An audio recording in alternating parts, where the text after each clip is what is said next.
Now we start the recording. I asked everybody before whether it was fine. We record this for all those who have problems with the Zoom link or who cannot join us today and want to see what we did. So, hello, my name is Holger. I'm the General Secretary of Europe, the European Festival Association. I'm also ambassador for Take a Stand, which is the lead project partner in this. It's represented by Delta 1. Jacob is my partner here in Jakob Bilabel. Leading the Fusion project, and I'm also project manager at the Superbloom Festival in Munich, but you will hear about that later. Please understand we're not doing an introduction round with so many people because that would take ages and leave us no time. I would like to ask you all, be so kind and maybe write in the chat, introduce yourself, say your name, say the organization you work for, maybe share a link to your organization. We already did that in the chat, and you could also do so people can see who is in the room. And we would like to say that also. We will then later on also save the link and look at all the information that you gave us. Also during the session, feel free to comment if you see something, if something comes to your mind. It might not necessarily be that we comment on these comments or discuss the comments, but we will save them. We will maybe take them to the next meetings that we will have, and maybe they will inspire us to add things, do things differently, or whatever. Please feel free to write your comments. Better write more than less. It will be helpful anyways. Why do we meet today? We asked you to be so kind and contribute a bit to our Erasmus Youth Project, which is funded within the Erasmus program of the European Union. And we're talking about festivals. So for some who are not into youth work, it might come as a surprise that by the European Commission, youth is defined the age group until 30, and I think there's also definitions going to 35. So we're talking about festivals here. You probably saw that already, and here we are basically in the age that the main festival goers have. Like the majority of people going to festivals is between 16 and 30. I would say. The project is called Fusion, Festivals as Social Innovation Incubators, and it deals with how festivals can act as a platform for social innovation, for projects, for initiatives, how young people could use these for their for ideas, raise values, etc.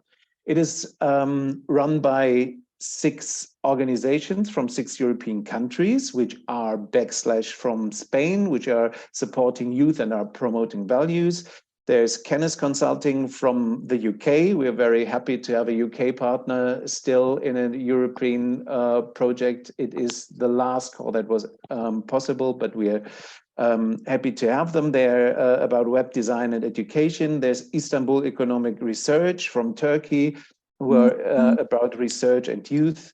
Momentum from Ireland, they're about education and innovation. Roskilde Festival from Denmark is the biggest festival in the Nordics. It's like the grandmother of the European festival scene. It's a non-profit festival and very much carries youth work in their DNA. And then there's Take a Stand, the international social awareness campaign for festivals, which is represented by Delta 1, and associated partner is Europe, the European Festival Association, which represents more than 120 festivals from 30 countries in all over Europe.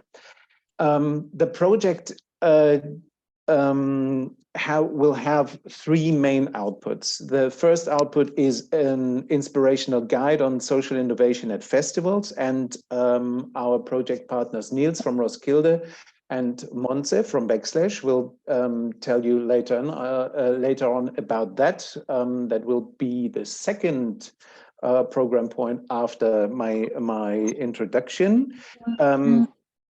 It is you will learn more about what social innovation might mean also. I think even for the project team until today, we are learning about what social innovation is. Then after that, there will be an introduction of the second output, which is the Fusion Toolbox. That will be done by me. Then you will see me again. The third one are the so-called fusion alliances, and that is basically why you're here. Laura from Momentum will tell you also about that later on. And for these alliances, we reached out to people from the festival sector, from education, from social innovation organizations, from youth work. That's basically you. You will probably somewhere find yourself in these categories, and we wanted to bring people from these sectors together to discuss the potential of festivals as a platform or as an incubator for social innovation, for projects, for initiatives, for NGOs. Sometimes you will hear us talk about NGOs, but if we talk NGOs, it might cover everything. Today is meeting one. This is the one that is international. We talk English here because we wanted to bring everybody together, fill you in with the information, tell you about the project so that you understand what this is about and what we did so far. It has an interactive part that is the one that follows after my introduction. It will be on the Menti platform. Please already consider that Özgehan from Istanbul Economic Research will share a link with you, and you will be asked to share information, comments, etc. on the platform. The link will be shared, I think, on the chat and on the screen. Then mainly we will talk and let you know what happened so far. As I mentioned before, in meeting 2 and 3, then we will need your input, and you will be able also to talk. During this meeting, as I said before, please comment in the chat if you feel like it. In meeting 2, that will be in the national group, so the Spanish Alliance, the Irish Alliance, the Danish Alliance, and the German Alliance will meet separately at separate dates, and we will contact you when these dates will be there, not simultaneously. And in the second meeting, we will try to do a SWOT analysis where we want to discuss the strengths and weaknesses, the opportunities and the threats when it comes to festivals as platform for social innovation. And we like to collect your different perspectives, your experiences, examples, etc. That's why we approach you. And in meeting 3, the national groups are there again, talking in their mother tongues and talking about possible solutions. And all of that will go into some kind of report or guide on the potential of festivals as platform for social innovation. And we like to have your input for that. The results of the project will be presented in the so-called multiplier events in the specific countries. And these multiplier events will also act as kind of a fourth alliance meetings. Of course, people are invited and very welcome there, but it's not really the meeting that you have to attend. So we collect the content before in the meetings 1, 2, and 3. And now I will again thank you for joining us, and I will now give the word to my friend Professor Özgehan Senua.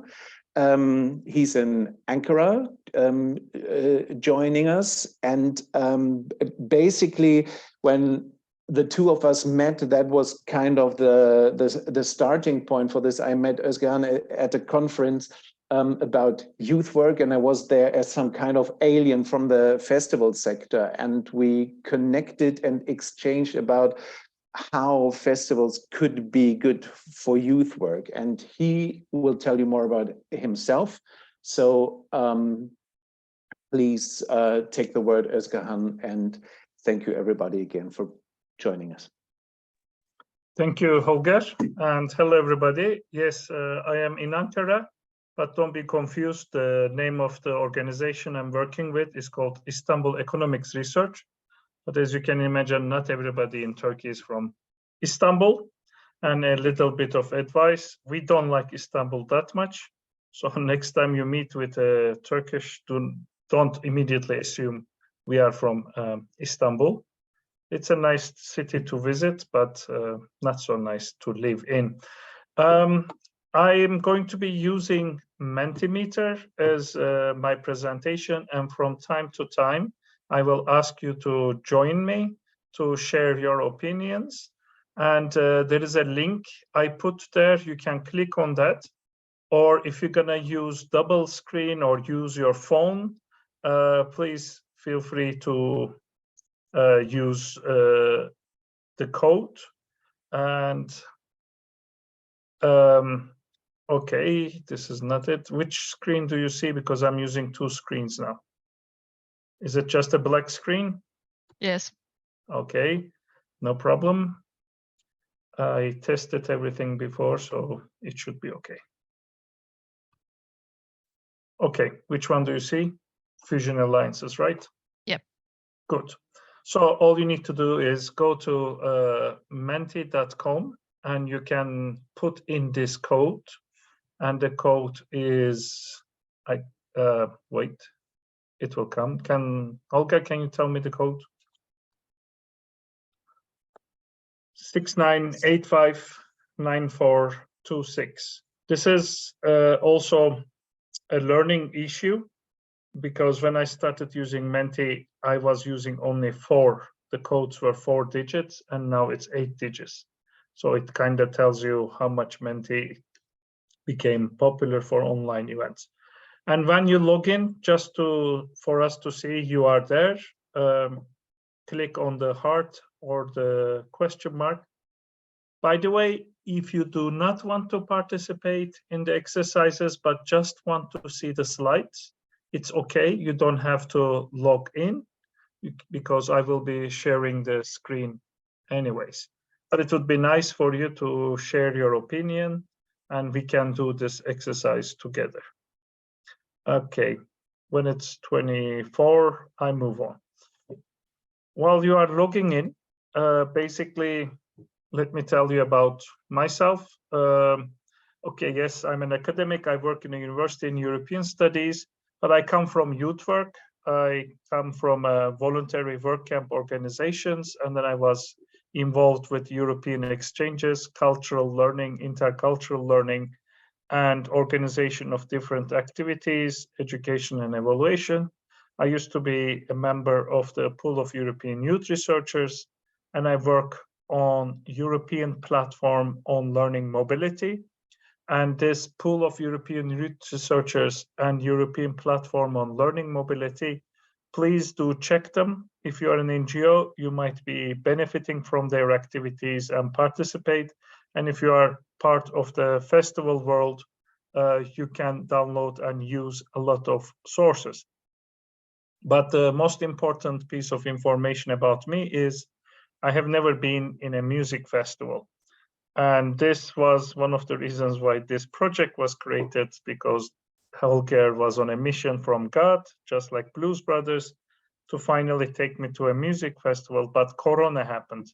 So actually this holds. I still did not go to a festival, although I know and I am friends with people who organize the coolest festivals around the world. And now I met with you.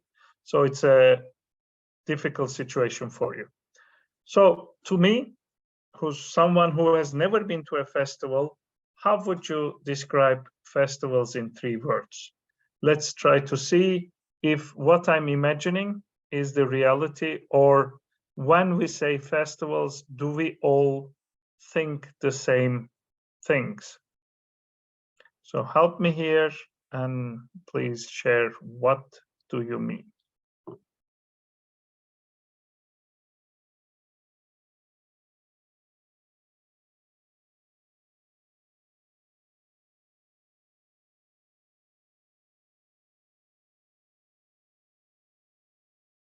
Fun, music, community, another world. Yes, a world I've never been. Open air, fresh air, clean air. Once I did this with a group of festival organizers, and one of the words was mud, M-U-D. And I see, yeah, several people smiling. So it comes with the messy, networking, open air. But it's fun, music, community, music lovers, dance, joy, party, vacation. Most of these things are sounding very much holidays and fun and party. So when even some of the people who are organizing festivals, when we raise the issue that yes, it's hard work, it's experiences, it's a lot of things, but it is also about learning and development, we have seen some surprised faces, because for them learning and partying or learning and having fun were two separate things. So this is what I will be talking about. And the next question I have for you is, how do you learn? How do you learn another language? How do you learn to use the new cool VR gadget you bought, the new PlayStation you bought? How do you learn? Or some of you might be still in studies, universities. You might also share this experience with us.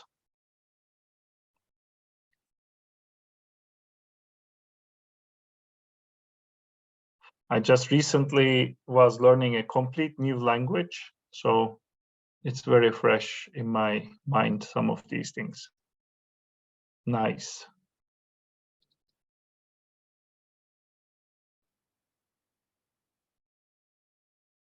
Videos, recordings. I had to fix my dishwasher this morning, washing machine, and thank you, YouTube. It helped me to remove several things. Okay, learning is private. As you can see here, we did not go all together in the same place, but we were on different parts of the thing. People learn differently. Learning is very private, but the problem is, when you're learning something, how much power do you have? Can you control your learning? Just think about school. The times are set, the schedule is set. So they tell you, you come 9:30 in the morning and you learn history. And this teacher will teach you history, and this is the book you're going to use. So you don't really have much control on your formal education process. Even if you go to a course, a language course, again, the time is set by somebody else, the room is set by somebody else, the teacher is already given. So you are just expected to be in a more passive learning. But in learning and education, we have this discussion about active learning. You're not a sponge. You don't just sit and observe, but you take control of your learning process. For me, a good presentation is where I spend some time after the presentation. So please Google or YouTube Michael Wash. He's a digital anthropologist, and already 10, 15 years ago, he was doing some joint research with the students, online anthropology, about how they learn and comparing it. And imagine, this was already 15 years ago. Or check out this researcher. He has Sugata Mitra. He has a very good TED talk, and he was talking about self-learning, and he did a very interesting experiment by putting a computer on the wall in a very poor neighborhood in India, and the kids were solving very complex physics problems later on. So this is your quote-unquote homework. take active control. I'm not going to show the videos or talk about it. This is for you to do. But let's continue on this, and let's see about this. We are also multitasking. We don't just sit and learn and passively learn. We are engaged in a lot of different activities at some time. Being online is just one of them. So just to show how much multi-screen, multitask we are used to, I have this little exercise just on the social media. I can even change this question. I can say, since this meeting started, how many of those you did actually? So we're not one screen anymore. Please, can you please read the options? Yeah. This is a question asking, read answered emails. Which of the following did you do today? Read answered emails, WhatsApp or SMS text, read Twitter and tweeted, checked Facebook, Instagram, whatever else. I don't know, I'm very bad on that. You Googled, actually, did you Google me? I'm also curious about that. Did you Google the speaker? And you watch something on TikTok, YouTube. This is a fun exercise. I do it when I'm teaching as well. In the end of the first hour of teaching, I say, please share. You listened to me, thank you. But what else did you do? And then it's sometimes amazing that the students can do a lot of things when they are listening to you. And as you can see in the results, almost everybody emailed today. 80% of us did WhatsApp and text, and 80%, 8 out of 10 did Facebook, Instagram, and almost half of the people used Google. And this is not a Twitter and TikTok, YouTube group, apparently. Only 3 out of 10 and 2 out of 10 did such things. But what I'm trying to say is that it is possible to do several things at once, and it helps you to learn. I kept saying learning, and I gave examples from school, but in our sector, and one of the most crucial parts of this project is different types of learning. And what we are mainly happy about is non-formal learning. There are 3 types of learning: formal, non-formal, and informal. Formal is the one at school. Non-formal learning is voluntary learning that can take place in diverse range of environments and situations. In our case, in a festival setting, actually. And teaching, training, and learning is not their sole or the main activity. So it's not like a complete school's setting, but it takes in different places. By the way, we will speak later about it, but we have prepared a glossary as well. So you will, if you want to explore these topics more, our toolbox, there is a glossary where you can read and learn more about these. And the informal learning happens even now. You just learned the names of 2 researchers. You will check them out later. And this is the classical example I give. We never went to a course on how to WhatsApp. We didn't buy a book on how to WhatsApp, but we all learned it through friends. So it's outside organized courses, and it gives us knowledge, skills, or understanding. It can even be alone or with other people, and it's unintentional, incidental, random, and ad hoc. And why do we speak about it? Just think about the amount of interaction in a festival setting with people coming from all around the world, spending time together, and how much they interact, and the amount of informal learning or just traveling there. At the moment, we don't have, when we talk about learning, we don't have strict division and compartmentalize them or put them in a box. What we're talking about is the boundaries have been mixing and blurring. The Nordic countries, Finland in particular, their even school system looks like very fun and exciting and entertaining because they tend to mix all of these together.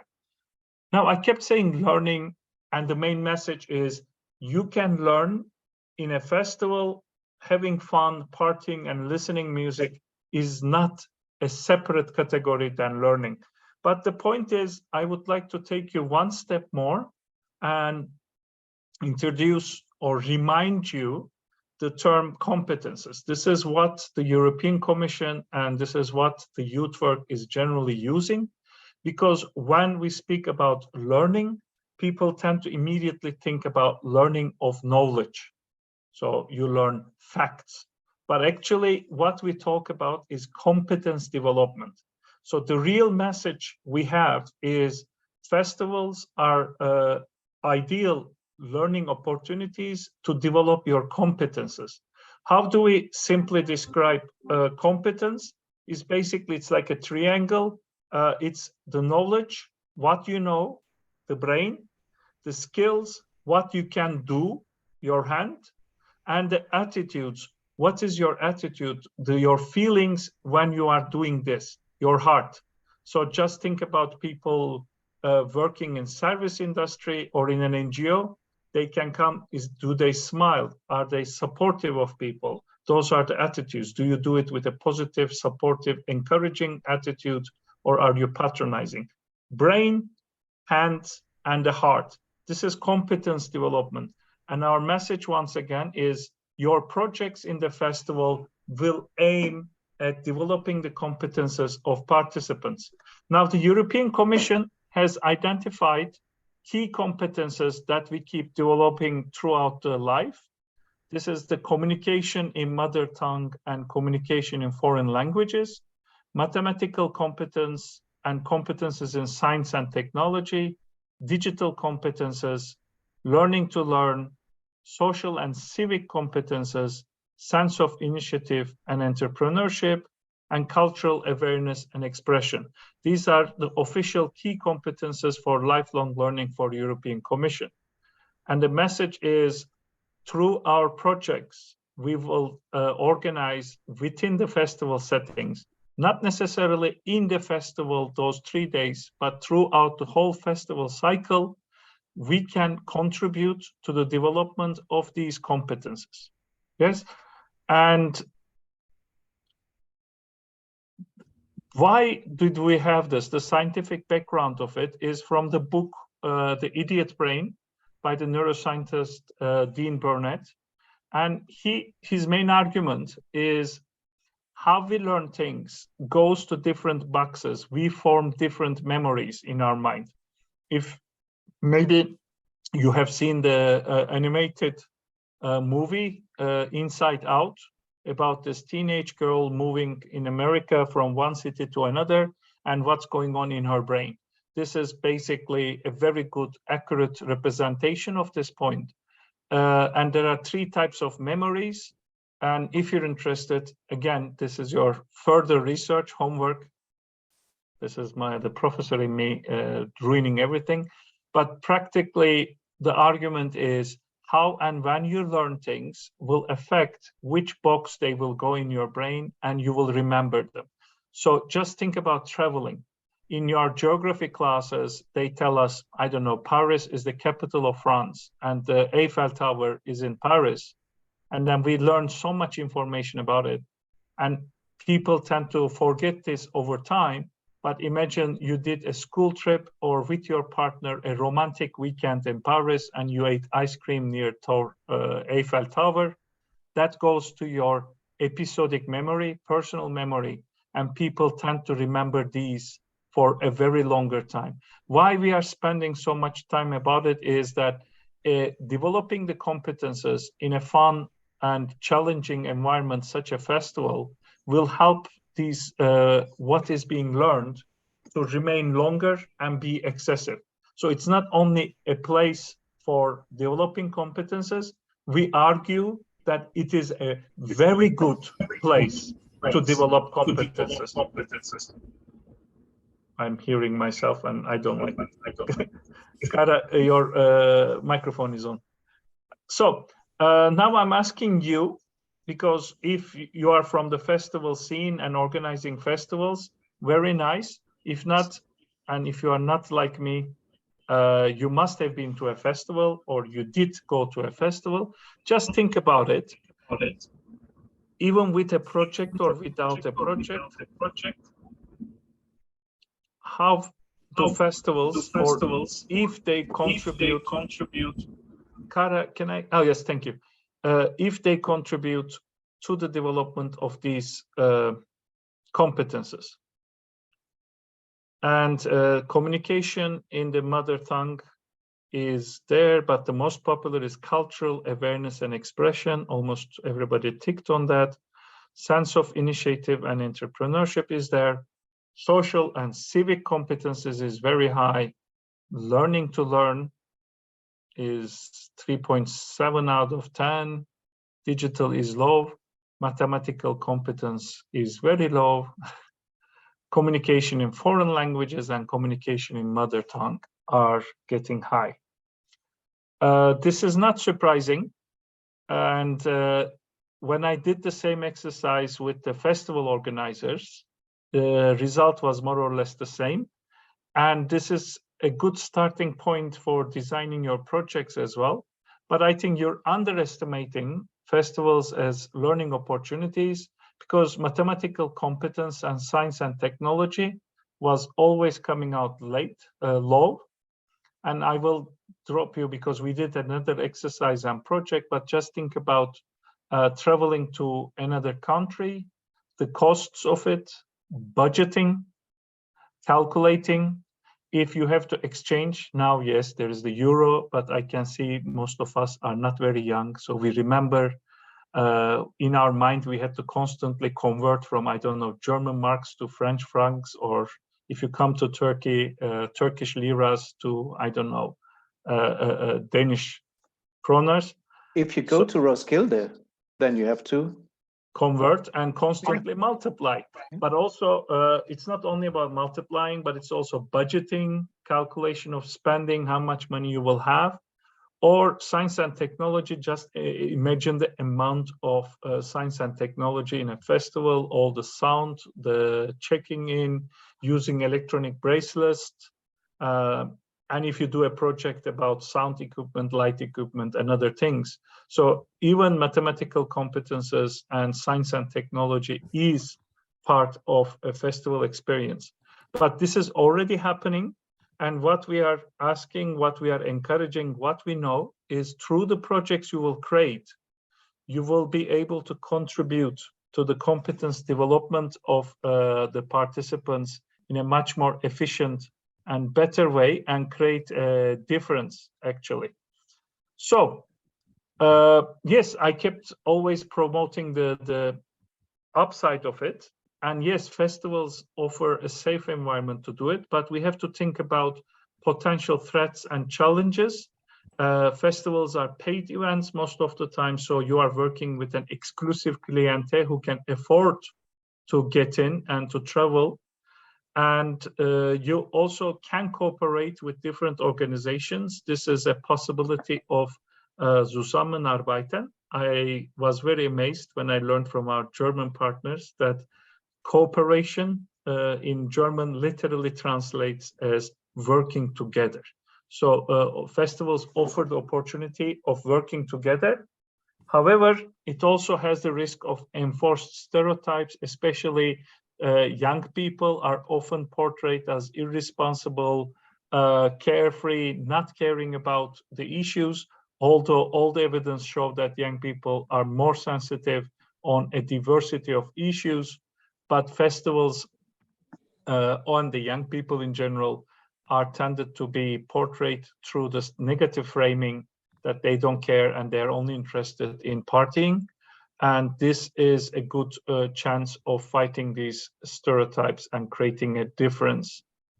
So very quickly, how can we tap into the potential of these festivals? We will talk about it, but we have a fusion guide, which you can access from the website for innovative examples where a whole project was created that will make a positive difference in the community and to the participants. I mentioned that we created a toolbox that should help you to start creating a social innovation project to use the festival's potential. And we are here now that we would like to encourage you to create the possibility for you to create and implement your own project. So after all this I've been talking, I want to finish with a Menti exercise, festivals as learning spaces to create a positive change for the community, for the society, for the environment. What do you think? And we finish with this. I thank you for your attention. I'll stop here and I can answer if there are any specific questions. You can use the chat. You can email us later. Thank you for listening to me. I will stop here and I leave the floor, sorry, I leave the screen to you.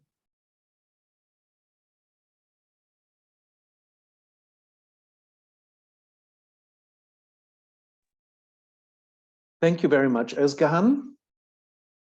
Thank you, Holger. I give the microphone back to you. Holger, there were a lot of people that joined a little bit later. Could you maybe give a short summary of what we're still trying to do here? Okay, hello everybody. I don't know how many these are. I'm Holger. I'm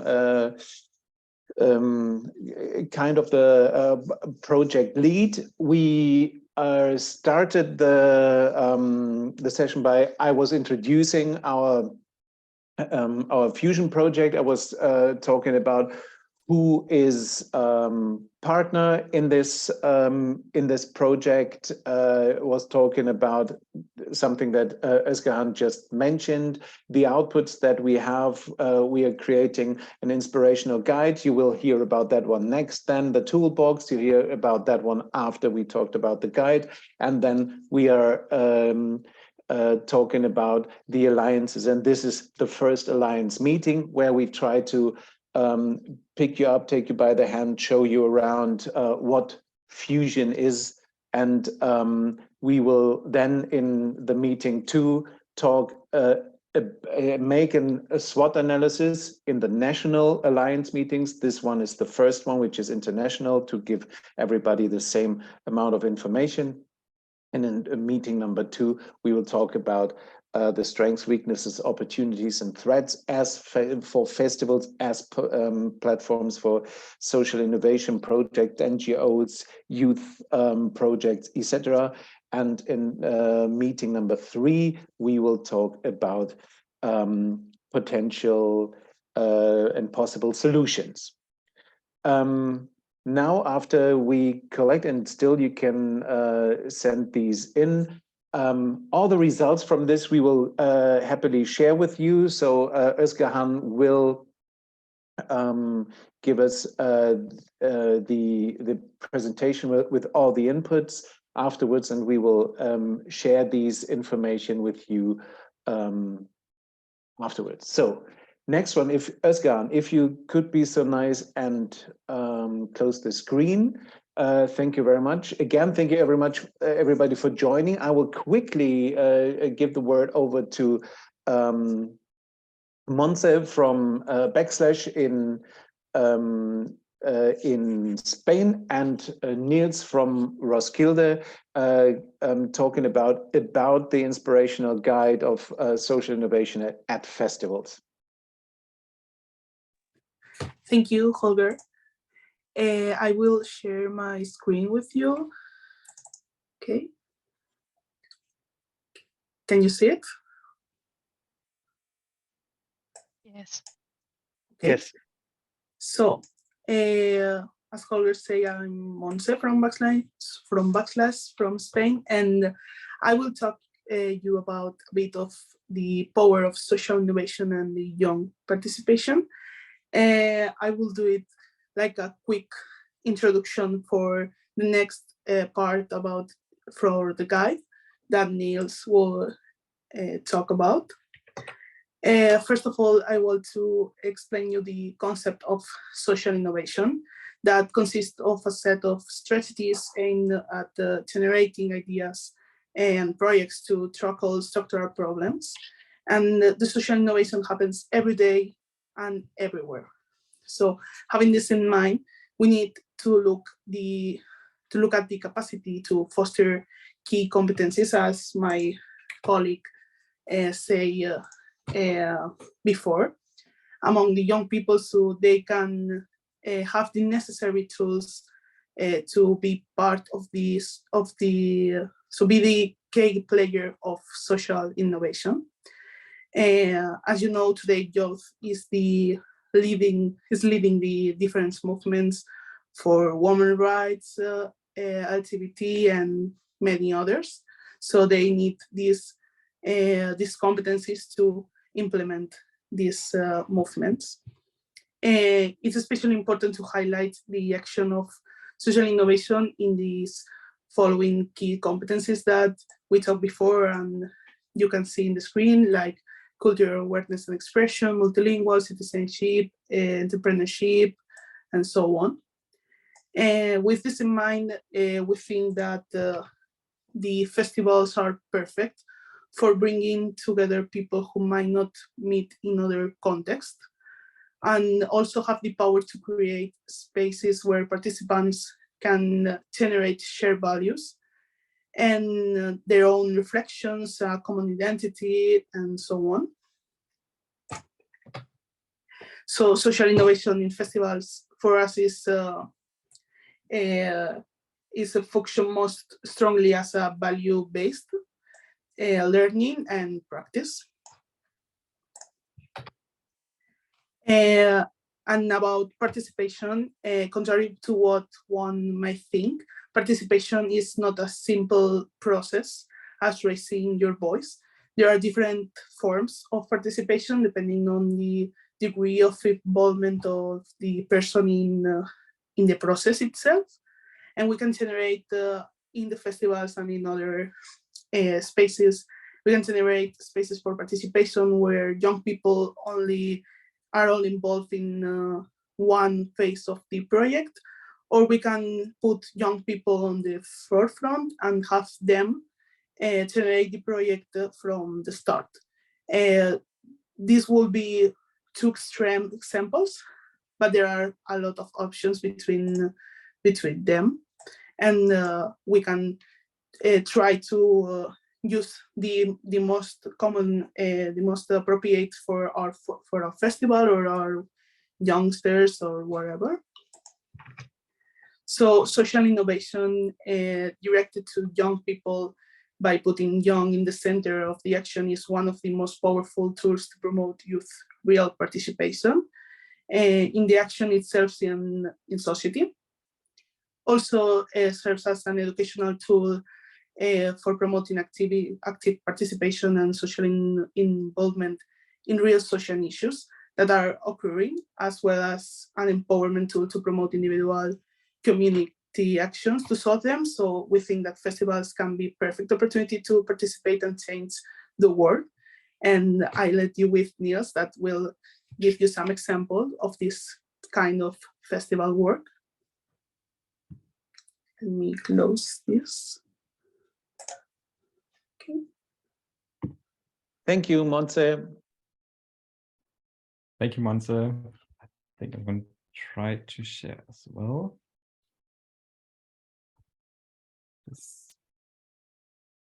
Great. There we are. Okay.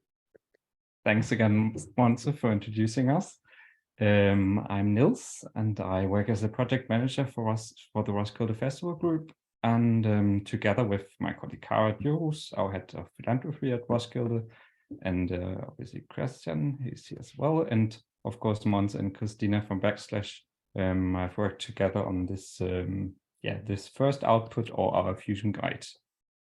And we ended up calling it Social Innovation at Festivals, a collection of 15 inspiring initiatives from across European festivals. So just a short recap to Montse again. This is our definition of social innovation. So social innovation is a process rather than product oriented, a process that over time creates an impact beyond concrete action through systemic changes for the better. And what is our guide? Our guide is a collection of 15 inspiring social innovation initiatives from across European festivals. And we have, I think you can say we've carefully chosen good practice cases that represent different approaches, but also different methods of project methods and different models for collaboration, and also a cultural variety. So we have different countries represented. And each case is a short description of obviously the festival it takes place, but also the project itself. And we included a lot of photos and video links. And all in all, we're trying to give you insights into the working of the different practices. And this complete guide is based on our extensive research. So we reached out to different festivals all around Europe, studied multiple social innovation practices and the different collaborative projects, but also initiatives that have contributed to our guide. And on top, you can dive into 2 summaries, which have been written by our social innovation, youth empowerment, and learning mobility experts. And we're going to move on. Here, there's an overview of all our 15 inspirational stories. So we have Taste the World. This is a food stall at Tønder Festival in Denmark. Then we have the Circular Lab, the space for young entrepreneurs at Roskilde Festival. Then Dream City, a camp where dreamers or the participants build their own camps at Roskilde Festival. Then Flocker, our arts and activism stage at Roskilde. Our collaboration with Turning Tables Denmark at Roskilde Festival. Then we have the Your Planet zone at the Superbloom Festival. The Acoustic Path project at Rocken am Brocken. Then we have the Husirati, or it's basically a council of younger people that advises Roots Rock in Finland. Then we have the Innovations Village at the We Love Green Festival, which again is a different take on inviting entrepreneurs and NGOs to a festival. And then we have Supera at Sitget Festival. So this is a NGO that works with children in Hungary and Austria. Obviously, this is in Hungary. Then we have 2 festivals from Ireland, where the festivals itself are our projects. The first one is Mother Tongues Festival, a festival for multiculturalism and languages, I would say. Then we have Shine Festival that which target group is mainly young girls. Then we have the State of Exit Zone at Exit Festival in Serbia. Again, a platform for NGOs at the festival. Then the Nota Bene Porters project at Pohoda Festival in Slovakia. Nota Bene is an NGO in Slovakia, and their porters work at the festival basically. And lastly, the NGO stands at Curia Festival in Barcelona in Spain. Again, another platform of NGOs participating at the festival. And now I'm gonna present you 2 of our cases. Yes, the first one. As I mentioned before, it is Acoustic Path, and I saw that Melanie is here as well. Hi, Melanie. Acoustic Path is the festival takes place at Rocken am Brocken, and that is a small annual 3-day open air festival in the Harz. I think it's about 6,000 festival participants daily. And the striking thing about this festival is that it takes place on the meadow bordering the Harz National Park. So trees and green spaces around all stages. And now about the initiative itself, the Acoustic Path or Acoustic Fahrt. It's a unique experience where participants are invited to experience the harmony between nature and music. So you basically immerse yourself into the flora and fauna of the Harz Mountains.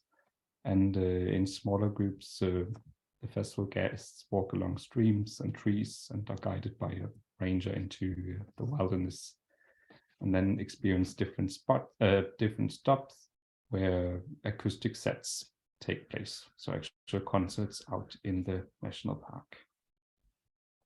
This was the first, and now we're going to move on to the second. Yes, this is a case from our own festival, Roskilde Festival. Maybe a few words about Roskilde. Roskilde is one of the largest music and arts festivals in Southern Europe. I think we gather around 100,000 guests and 30,000 volunteers.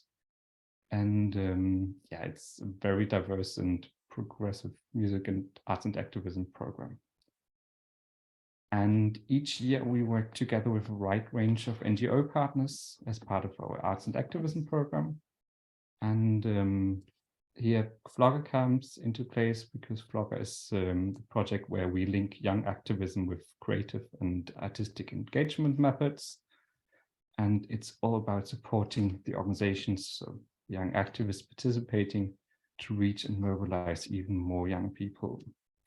And also the project is about building the capacity of the NGOs/activists and to link them with young artists so that they can even make a greater impact. And for this one, I took a video along, which I would like to share with you. No, it's not working.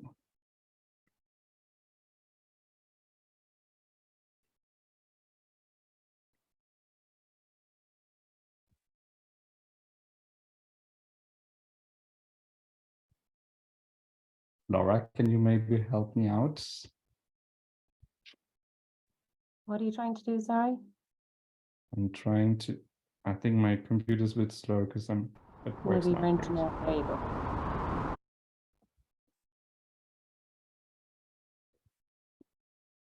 It was running, Niels. Yeah. We'll try again.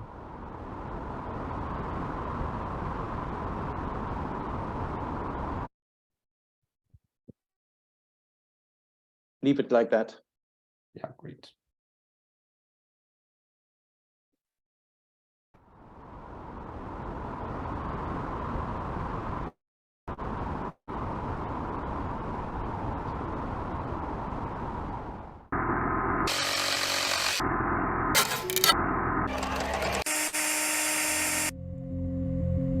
We are Bam and Lihi, and we're an artist duo who've been collaborating together with the activist groups to create the Here Together kinship at the Flocker stage.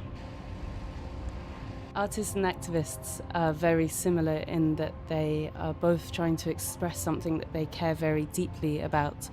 And when this energy and this emotion is brought together, it creates a very powerful union in order to try and activate people. So what happens when you bring an artistic practice together with the clear political agendas of an activist movement?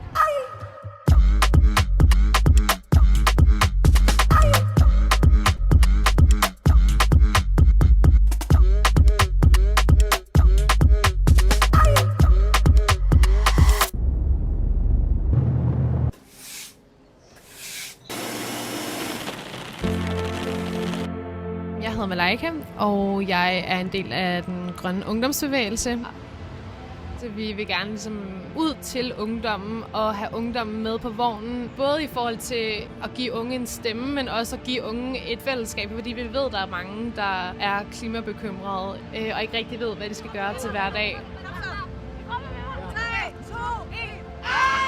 Så altså, tanken om det her bannerdrop er faktisk lidt en ny aktionsform, vi er begyndt at tage brug af. Og var der nogen, der fandt på at lave et bannerdrop i forbindelse med, at IPCC kom ud med deres rapport her i foråret. Der er ingen, der tvinger dig til at stoppe op, men du gør det af dig selv, fordi det er så stort, at man bliver helt nysgerrig på det. Og det tror jeg, det er det, der er fedt ved bannerdroppet.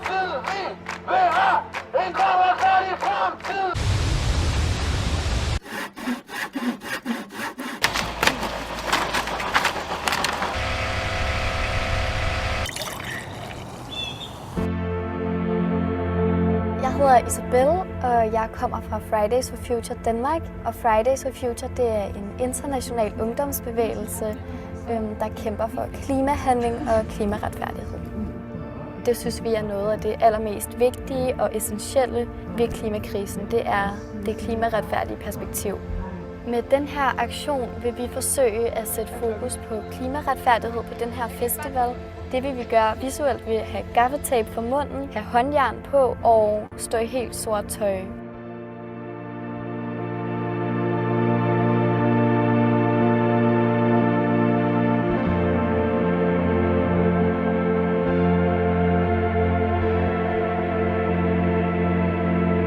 Der var en af mine medaktivismer, der sådan meget rigtigt sagde, at der er forskel på at vide, hvad klimakrisen er, og så sådan ligesom forstå det og mærke det.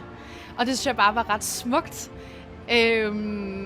Så det kan godt være, at man sidder på skolebænken, eller man læser i nyhederne, at man får en hel masse viden om, at når der er noget med 2030, der er 1,5 grader, og der er nogen, der bliver ramt af klimakrisen. Men og det kan, den faktuelle viden kan du ligesom få, men du kan også blive med at holde dig distanceret fra det, for du mærker det ikke følelsesmæssigt. Så det tror jeg virkelig, at det er sådan kunstens vigtigste rolle, det er at formidle viden, så vi også mærker det på kroppen. Og når vi mærker det på kroppen, så tror jeg, at vi er langt mere tilbøjelige til også at handle på det.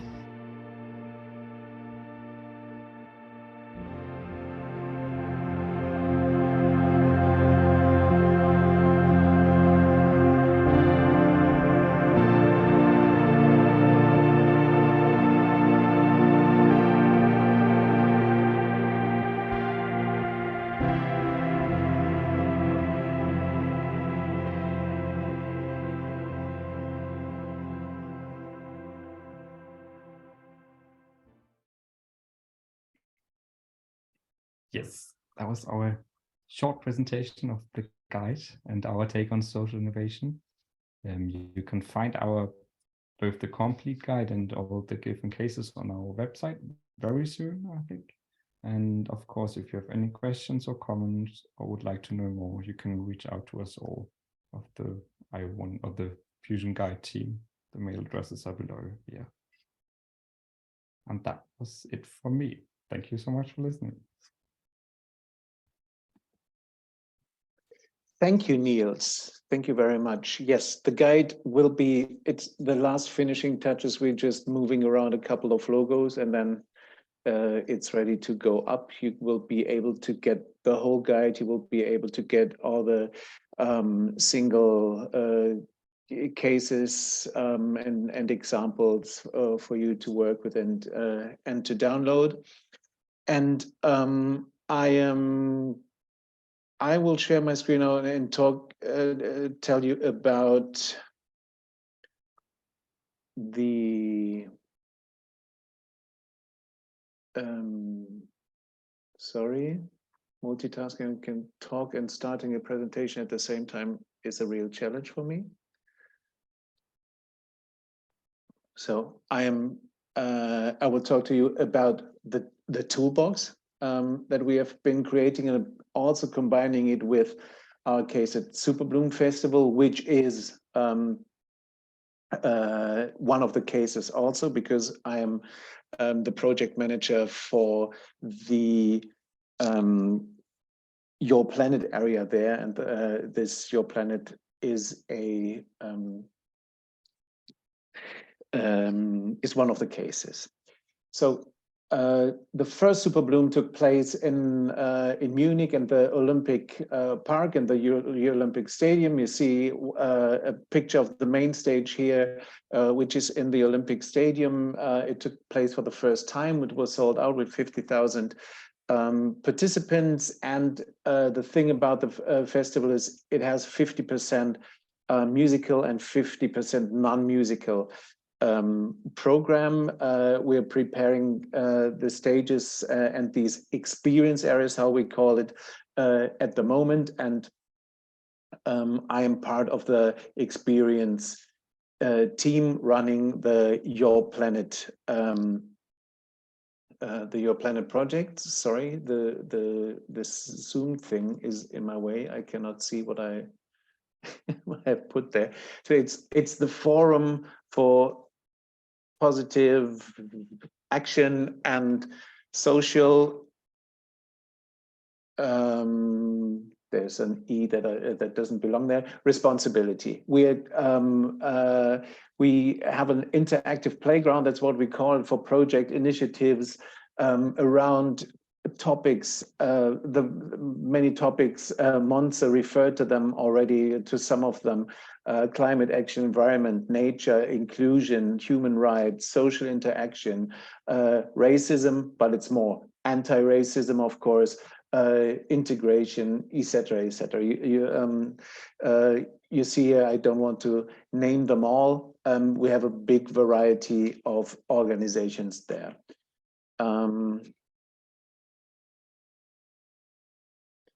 So we have around 4,000 square meters of activism, interaction, and social activation. You see a picture here of the park. That's just one view on one part of your planet area. It's a very multicolored, nice spot on the festival grounds that we chose, with a lot of stands and booths and activations there. We have 30 partnerships with NGOs, social institutions, activist groups. So everything from a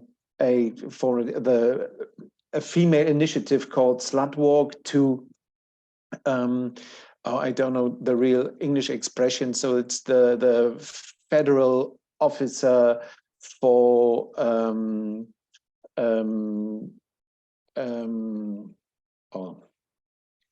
can anybody help me?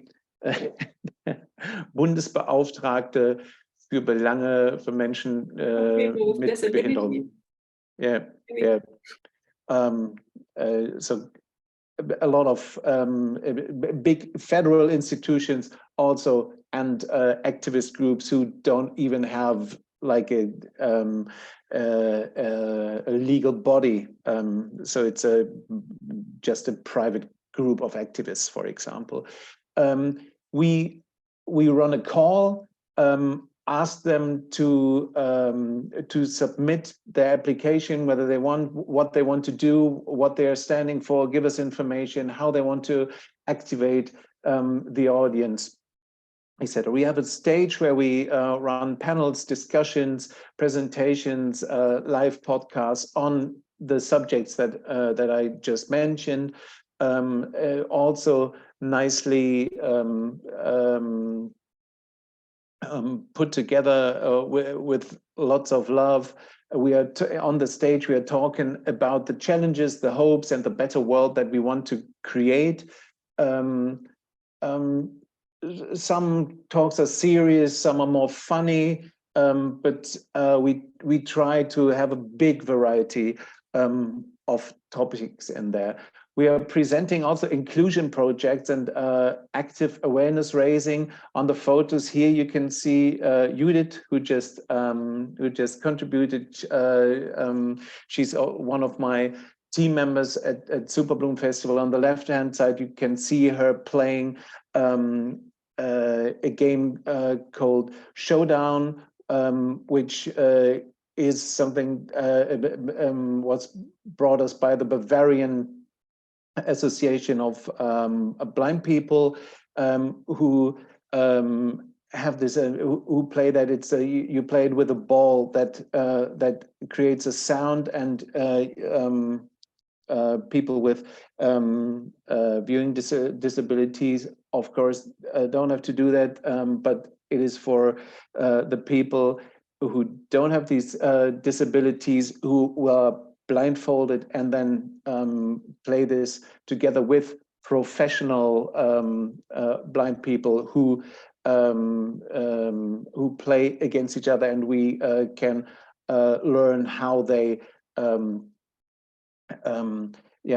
how they use their senses, and then they probably kick your ass in this game, because they're so much better at this. On the right hand side, you say then we had a wheelchair parkour, which is run by the mother of a son who's in the wheelchair, where people who are not in the wheelchair can learn about the obstacles, about the challenges that people in wheelchairs have to go through. And that's just two of the examples that we had there. I just wanted to mention these. It's a place also for arts and installations. We have DIY activities, inspiring workshops. People can get creative. You go to the NGOs, they engage you in different workshops, give you tasks, give you something to do. And the last thing I want to mention is that you can discover social. Sorry, I have to move this social issues through gamification and sports, for example. The picture that you see here is from an organization. It's called Ich will darauf. I want to go up there, and it is like a climbing exercise for people with and without disabilities. So in the team, it's a mixed team of people with and without disabilities. And they're offering this climbing exercise on the tower they bring with you. They bring to the festival, where people with disabilities are also hosted and supported in making the same experiences as people without the same disabilities. And this is just a glimpse on what we do with the NGOs there. And by creating this area, we also got a lot of experience, which we then brought into the toolbox, which also will be online next week. The Fusion Toolbox is for NGOs, and as I said, NGOs means initiatives, institutions, social innovation projects, etc. NGOs is shorter, that's why we use it. It is for NGOs and festivals. The purpose is to assist them and to provide guidance when creating projects, partnerships at festivals. And we do this by asking important questions and also answering these questions already. And this should help the NGOs and the festivals to create social innovation projects, and also to implement them and in the end evaluate them. Özgehan mentioned that before. We provided also a glossary, so festivals and NGOs can understand each other a lot better. I am in the festival business, in the festival sector for more than 30 years now. So I speak festival language very fluent, and I probably forget a lot of stuff that other people do not know. And if people come to the festival for the first time, so if I make Özgehan go to a festival for the first time, he will just understand 20% of what I'm saying, probably, when I'm describing or explaining what we're going through. And we also provide more than 100 questions and explanations that lead potential partners through 8 stages of the cooperation. And yes, we answer those or some of those for the festival stuff, but also for the NGOs, because it makes a difference. These are the stages. We're talking about the ground rules when you're creating a project. We help coming up with ideas. 3rd stage is the development and planning of cooperations or projects. The 4th stage is design and partnership.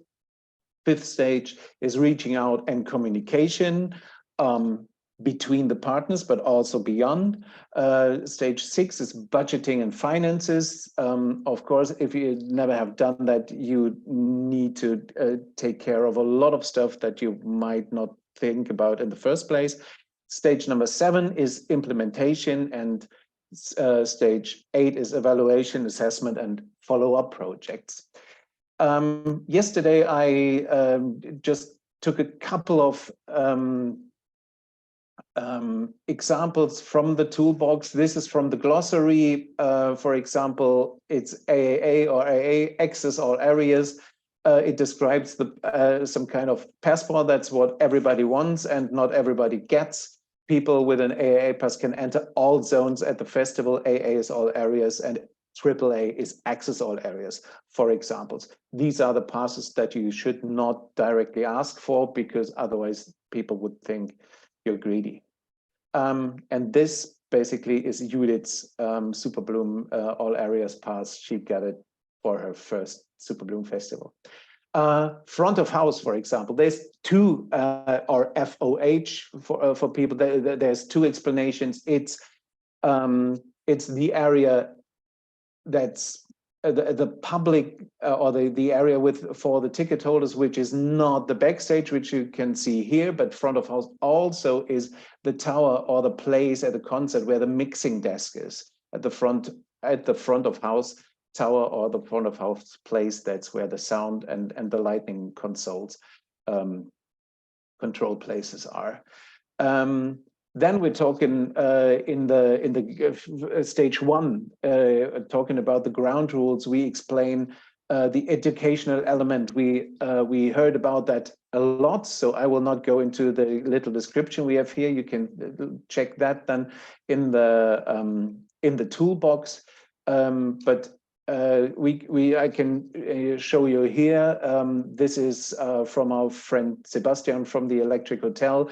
That's the it's like a water power station where you pump with this old pump water from the one tank to one which is up there, and the water comes down, creates power, and you can load and charge your phone with that, and you discover what needs to be done to create energy, to create power. And this, of course, has a very much, it is fun, but it's also an educational piece. Or another thing is that you see that in this picture, that Greenpeace in Munich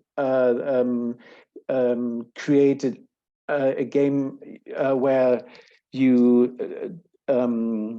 assessed your footprint in a way, whether you have a small, a mid-size, a big footprint, and you got shoes matching the size of your footprint. And then with these shoes, you had to kick the ball, which is the earth, through the little 1.5 degree target that you see in the background. So that also is a gamification kind of way to approach this.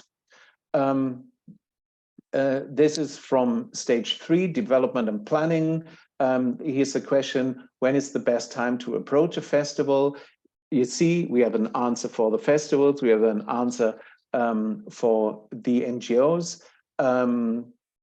For the festivals, for example, make sure your call for proposals leaves NGOs enough time to develop ideas to a point where they are presentable, etc., etc. Not going through the whole description here also, but I want to refer again to Superbloom. We just opened our call for applications, which runs until the end of March. If you want to, you can also go to the Superbloom site and see how we did that. Or even if you want to apply for a booth there, we give a lot of information in this call already. And here's another one.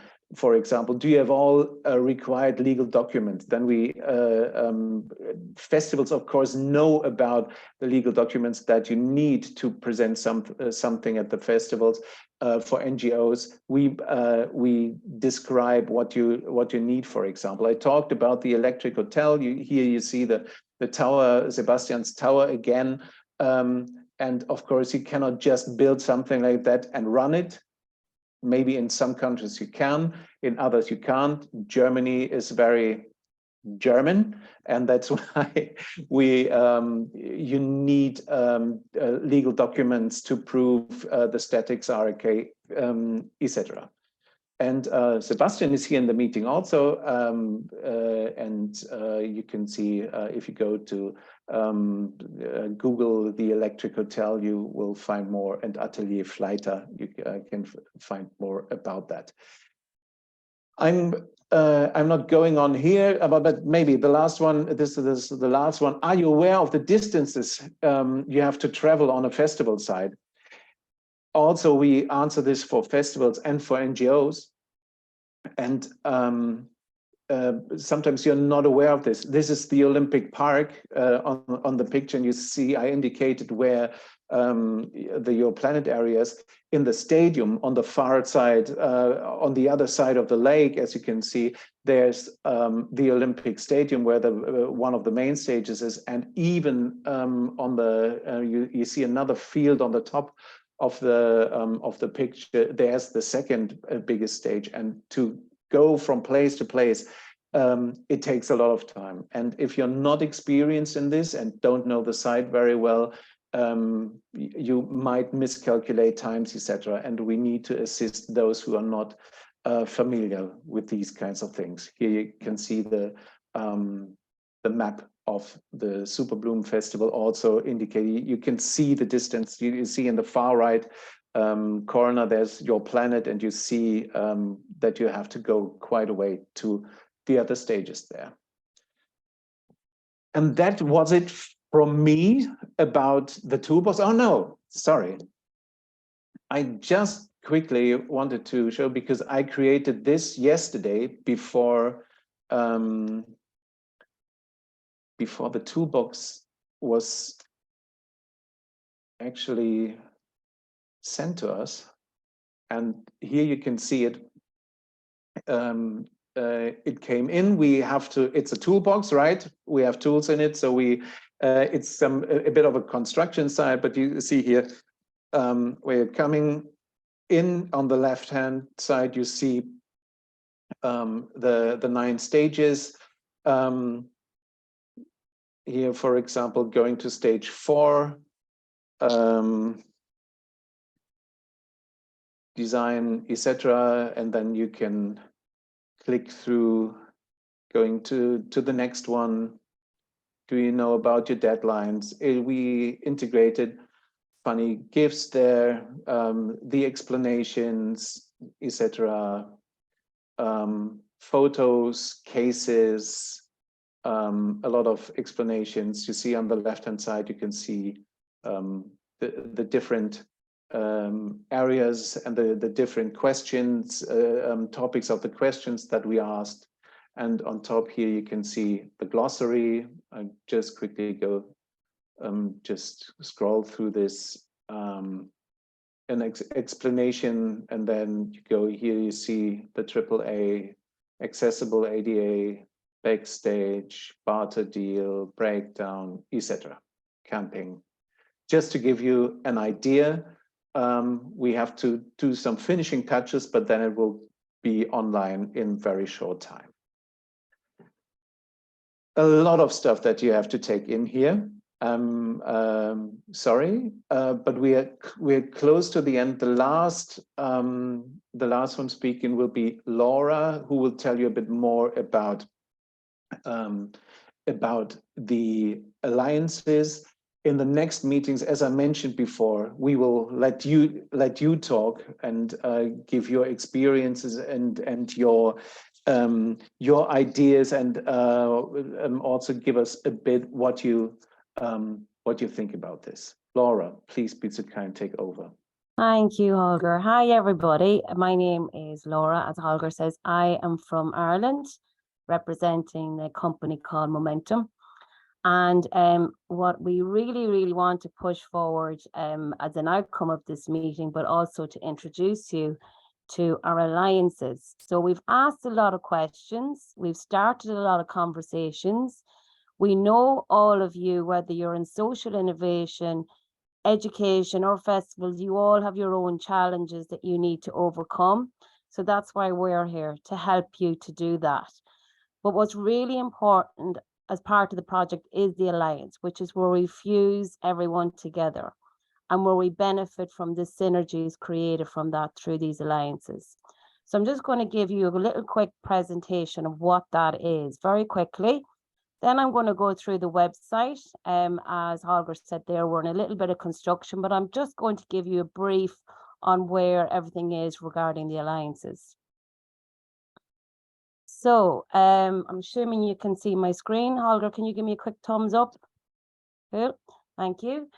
So what the Fusion Alliances are definitely specifically about bringing social innovation, youth education and festivals together. Doesn't matter how small you are, doesn't matter how big you are. What we're trying to do is get the best bits and get the best people together, and people who are learning or who are thinking about creating a Fusion festival to all come together and learn from each other. So let's just look at a little definition here. So it's about bringing people together for mutual benefit, especially between countries and organizations, to form collaborations so that we can share an expertise, knowledge, interests, and purpose, creating deliberate partnerships of synergies, bringing the best of, as I said, together of the social innovation, youth education, and festivals. So that's really important. We get that across first. This is not defined what we're trying to do with the alliances. Each country is different.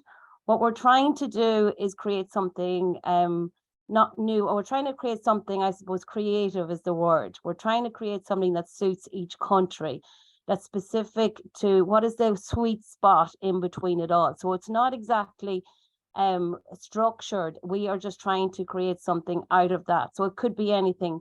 So as you saw in the other presentations, that there are loads of different ideas out there. There are loads of different ways. There are loads of different topics, disabilities, LGBTQ, climate change, etc. So you can see that it's very dynamic and it's not specific. So what we want to do is start with the alliances, work together as countries and see what we can develop out of that. What is needed between us all as organizations and how we can all benefit. So if we look at, as regions, we're more than before, we need to join people together. We need to come up with solutions, problem solve, and that can start at the grassroots scale, which is at the bottom level, small companies, and preferably obviously join bigger organizations and bring us all together for social good and green good across the planet. So we are hoping to create regional impact with our projects and hopefully form long-term partnerships between yourselves in each of the countries. Okay, so how many alliances are there? So there's going to be 4 alliances. So there's going to be one in Germany, which is led by Delta. The other in Denmark is led by Roskilde. Then we have Ireland, which is myself, led by Momentum. Then we have Spain, led by Backslash. There's going to be 3 meetings and 1 event. So the first meeting is today. That was between January and February. Meeting 2 is going to happen between February and March. Meeting 3 is going to happen between March and April. And then we have the Fusion event. So why have I put in different months and dates there? Because we're all going to be hosting our own alliances in each of our countries, which may land on different dates. So from this meeting, what we will do is we will send out an email to say who's managing what alliance in what country. And then we will actually ask you if you want to participate in those meetings. And then the conversation will start where we'll tell you in each of our countries when those meetings will happen. So the conversations will dictate from yourselves when you're available, what you'd like to discuss. So they're going to be very fluid and different in each country because we all have different, I suppose, collisions and different challenges and different types of fusion festivals that can be created as a result of the meetings. Okay, so the first one is obviously meet and greet. So hello, that's us today. And then the second one then is the country level. So this is where we all come together, have chats, bring our resources, bring our knowledge together, all learn from each other, you know, what are define things, come up with solutions and ideas. And then we try and bring it down to what the specific purpose and objectives of our alliance is. And then meeting 3 then is where we activate. So we're actually coming together to talk about a potential fusion event. Now, don't worry, you don't have to run this. We are going to run the events. So we just would like you to participate in helping us identify what that could look like. and get your ideas on what would work for each of the countries. All we do is ask you to just help us with the discussion and the development in the meeting. And then when the event actually happens, you're more than welcome to come and participate or whatever you want to do. So that will be discussed during the Alliance meetings. And obviously we will be updating you as we go. Maybe you just want to be involved in the conversation where we send you the videos after the meetings, that's fine too. We just want to make sure the Alliance is accessible to everybody and anybody who wants to be involved.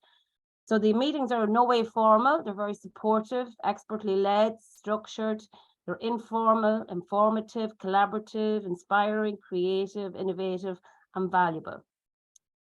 So I'm just going to show you quickly because I'm aware of the time. Just going to escape this.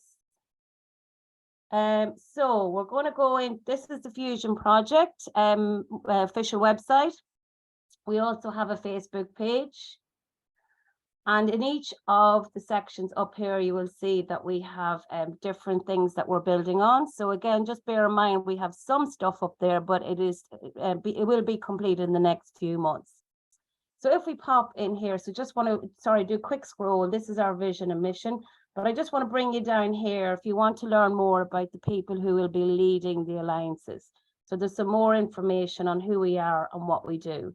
And some of us are experts in social innovation, some of us are experts in festivals, and some in youth and education. I be coming from the youth and education background, but I've learned a lot already. So there will be something there for all of us to learn. It's not just about you learning from us, it's about us all learning from each other, which is specifically what the Alliance is about.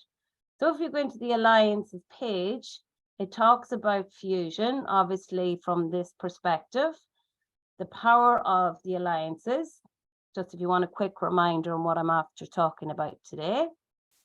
And then it talks about you will learn from the best, come up with design solutions, problem solve. So all these benefits are explained in the middle section. They're there for you. They're open to everybody, even youth, anybody who would like to participate, but especially those who are involved in youth development and youth education, social innovation, festivals, etc. It'd be fantastic if we could get a variable group, so we get a few people from each sector to join the meetings. So as you come into the page, there's a little brochure, and it talks about what Fusion is, how does it work. So this is just an overview document we've done for the project to give you a quick explanation of what it's about. Okay, and then you go down here, how to take part. So there's networks, discussion meetings, you promote and share, you learn from the festival events, and then you get the guides and the talks. So as part of our meetings, what we really want to do is get your input into the development of we call them intellectual outputs, which means the deliverables of the project. So what we'll do is we'll actually, as part of our discussion, deliver for example, the guide and the toolbox that are hot off the press or in development stage, and then get your input to see if we can fine tune it and make it as best as we can. So you'll be the first to get those resources, and then we will deliver them as a final output as part of our event to anybody that attends these events in all of the countries. So here we have the first meeting. So in the Alliances project website, we will be documenting all of the alliances, what's happened, the videos, the presentations, the discussions. And this is one, gives you an idea here of meeting one. We'll have some videos, we'll have some talks, conversations, but there's also some resources down here at the bottom. So we have obviously the case studies, but here we'll have, for example, some resources. So for example, if you are involved in social innovation, but you'd like to learn more about festivals and education for youth, you can go into our suite of resources. This is the Irish version. And there's loads of different books there, like this from the Irish National Youth Council. So it's talking about different types of support work for people. It's a resource hub for podcasts and toolkits. So if you want to learn about the youth organization. So down here, for example, you would have a resource pack, and that is about youth as well, but it's about the globalization of youth. Then we have, let's see this one now. This is about basically the Sustainable Development Goals. So this comes from the social innovation perspective. So there's loads of stuff in there if you want to download or review and read or get informed. So that's quite an option as well. So yeah, so that's basically the alliances. So what we will ask you to do is we will send out the email with the request to join the alliances. And then you can get back to us and let us know. And then we will be in touch with the next meetings and event. So you're thinking when? So this is all going to probably finish by the, I think, end of May. So each country will have the final event by the end of May for everybody to join. What we'll do is we'll obviously try and see potential hybrid options. We will be doing that in Ireland if people want to join in from other countries as well to see what's going on in Ireland or in Denmark or Spain, of course. All right. So thank you for your attention, everybody. Thank you, Laura. Thank you. And for many also, for example, for the German alliance participants, of course, we reached out to a lot of people who have experience in both, who have already been on festivals. We approached you, of course, directly, and I think it's also in the other countries. For some know about festivals, some don't. So we like to get your information, and in the next meetings bring these informations together.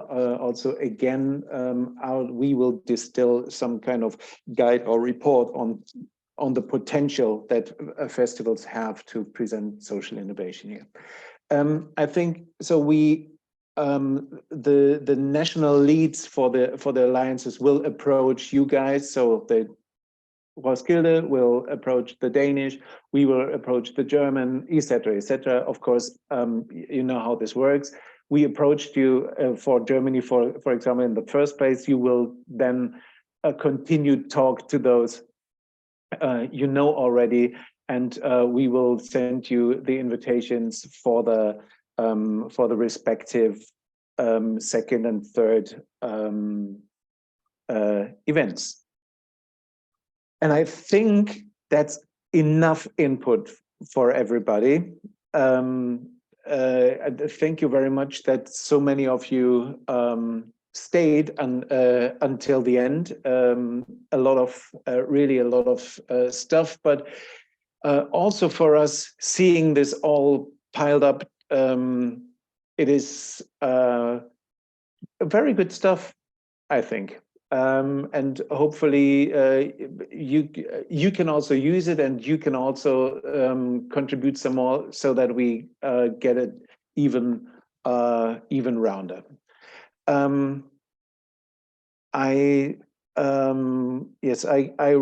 We saw a couple of comments in the chat. We will save, of course, everything. Bring those to the next meetings. Is there anybody who would like to add something at the end? Any questions or comments that have to be made? Speak. Maybe if you want to have a think and then bring it to your alliance meeting, that's absolutely quite a good space as well. So yeah, that's absolutely. There's a lot, isn't there? I hosted a session in Novi Sad in Serbia in December, and we had 40 minutes and 6 speakers, and I managed to be on point. And as soon as I wanted to finish it, then people shouted, questions, and I didn't want to do the same mistake again.